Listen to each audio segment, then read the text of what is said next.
सभी व्रतों और त्योहारों में विनायक जी की कहानी सुनी जाती है। विघ्न विनायक श्री गणेश जी को देवताओं में सर्वोच्च स्थान प्राप्त है। गणेश जी को देवताओं में प्रथम पूज्य माना जाता है, इसलिए त्योहारों के दिन व्रत कथा सुनने के साथ विनायक जी की कहानी सुनी जाती है। इससे व्रत का पूर्ण फल प्राप्त होता है। हर महादेव मित्रों, नमस्कार। स्वागत है आप सभी का एक बार फिर से भक्ति संगम में, जहां हम बात करते हैं शास्त्र ज्ञान और भगवान की। आज के इस वीडियो के माध्यम से मैं आप सभी के लिए भगवान श्री गणेश जी की कथा लेकर आई हूँ। इस कथा का श्रवण अवश्य करिएगा और अगर आपको वीडियो अच्छी लगे तो वीडियो को एक लाइक करिए, ज़्यादा से ज़्यादा लोगों तक वीडियो को शेयर करिए और चैनल को सब्सक्राइब कीजिए। तो चलिए कथा को स्टार्ट करते हैं। एक बार गणेश जी छोटे बालक के रूप में चिमटी में चावल और चमचे में दूध लेकर निकले।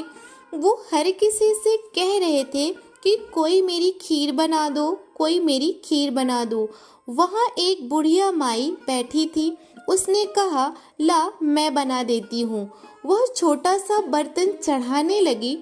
जैसे ही वह बर्तन चढ़ाने लगी, गणेश जी ने कहा कि दादी माँ, छोटी भगोनी मत चढ़ाओ, तुम्हारे घर में जो सबसे बड़ा बर्तन हो वही चढ़ाओ। बुढ़िया माई ने गणेश का मन रखने के लिए बड़ा बर्तन चढ़ा दिया। वह देखती कि देखती रह गई कि वह जो थोड़े से चावल उस बड़े बर्तन में डाले थे वह तो पूरा भर गया है। गणेश जी ने कहा, दादी माँ, मैं नहा धोकर आता हूँ।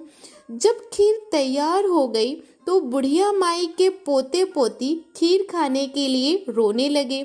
बुढ़िया ने गणेश जी महाराज भोग लगाना कहकर चूल्हे में थोड़ी सी खीर डाली और कटोरी भर भर कर बच्चों को दे दी। बुढ़िया की पड़ोसन ऊपर छत में बैठकर यह सब देख रही थी, तो बुढ़िया ने सोचा यह चुगली कर देगी, इसलिए एक कटोरा खीर भरकर उस बुढ़िया ने उसे भी पकड़ा दिया।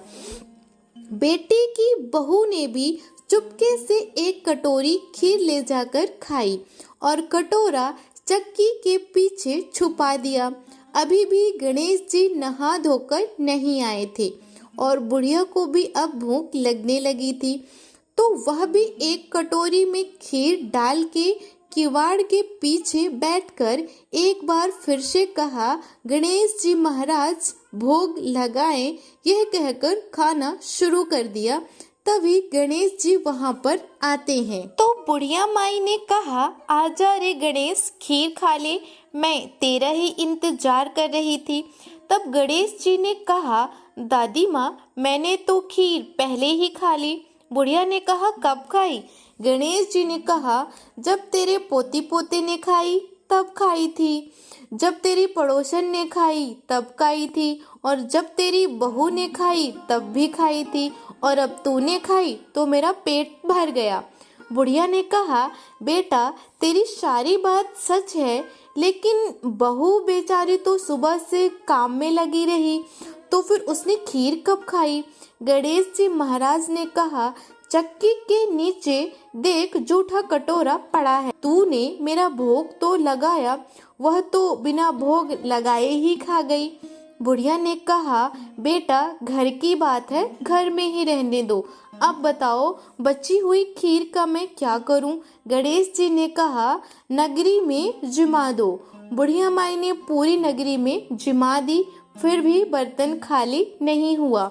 जब राजा को यह बात पता चली तो राजा ने बुढ़िया को बुलाया और कहा, क्यों रे बुढ़िया, ऐसा बर्तन तेरे घर पर कहाँ से आया? ऐसा बर्तन तो राजमहल में होना चाहिए। बुढ़िया ने कहा, राजा जी, इस बर्तन को आप ले लो। राजा जी ने खीर का बर्तन महल में मंगा लिया। लाते ही खीर में कीड़े मकोड़े बिच्छू कच्छल हो गए और दुर्गंध आने लगी। यह देखकर राजा ने बुढ़िया से कहा, बुढ़िया, यह बर्तन वापस ले जा, तुझे हमने यह बर्तन दिया। बुढ़िया ने कहा, राजा जी, अगर आप देते तो पहले ही दे देते। यह बर्तन तो मुझे मेरे गणेश जी ने दिया है। बुढ़िया ने बर्तन वापस लिया और बुढ़िया के बर्तन वापस लेते ही खीर फिर से सुगंधित हो गई। घर आकर बुढ़िया ने गणेश जी से कहा, बची हुई खीर का क्या करें? तब गणेश जी ने कहा, बची हुई खीर को झोपड़ी के कोने पे गड्ढा खोदकर डाल दो। उसी जगह सुबह उठकर वापस खोदोगी तो धन के 2 चारे मिलेंगे। ऐसा कहकर गणेश जी अंतर ध्यान हो जाते हैं। जाते समय झोपड़ी में लात मारते हुए गए तो झोपड़ी की जगह महल बन गया। सुबह बहू ने फावड़ा लेकर पूरा घर खोद दिया तो कुछ भी नहीं मिला। बहू ने कहा, सासू जी, थारो गणेश जी तो झूठे हैं। सास ने कहा, बहू, मारो गणेश झूठे तो नहीं हैं। ला मैं देखूं। वह सुई लेकर खोजने लगी तो टन टन करते 2 धन के चारे निकल आए। बहू ने कहा, सासू जी, गणेश जी तो साचो ही हैं। सास ने कहा, गणेश तो भावनाओं का भूखा है। हे गजानन महाराज, जैसा आपने बुढ़िया को दिया वैसे ही सबको देना।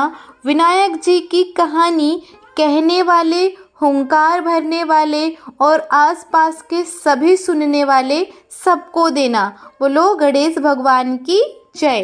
तो मित्रों, उम्मीद करती हूँ कि आज का यह वीडियो आप लोगों को अच्छा लगा होगा और विनायक जी की इस कथा का श्रवण कर आपको आनंद आया होगा। आज के लिए बस इतना ही।